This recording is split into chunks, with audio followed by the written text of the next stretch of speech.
Samurai was a class of people as well as a type of warrior.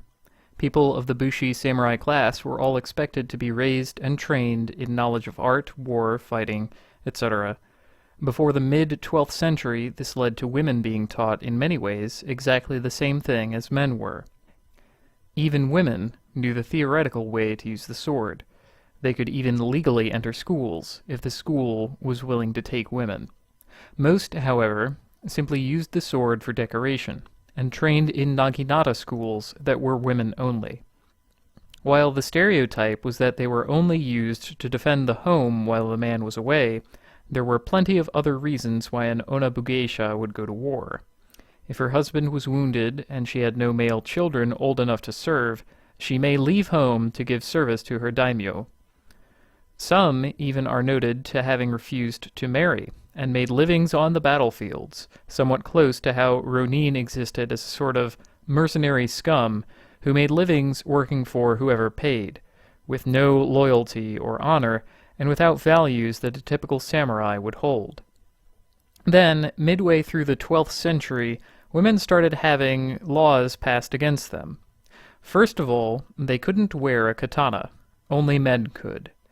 Then they couldn't join an army in service. Then they couldn't carry weapons at all, except in training. Then they couldn't carry travel permits.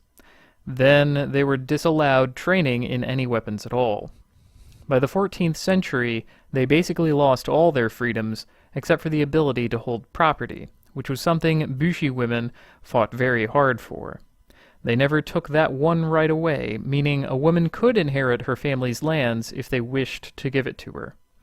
Then again, most samurai fiction gets the real stuff wrong in terms of katanas. Katanas were not a weapon used in battle normally. Samurai were trained with bow, spear, and sword. The typical tactic would be to shower arrows upon your enemies until either you were out or they were close, then switch to using a spear in formation. The katana, at least in warfare, was explicitly only used if the spear was otherwise rendered useless. It broke, the rider stabbed its horse, ran off and stole it, whatever. It was more of a weapon for personal duels and ceremony. So women not being allowed to join most katana schools wasn't all that bad.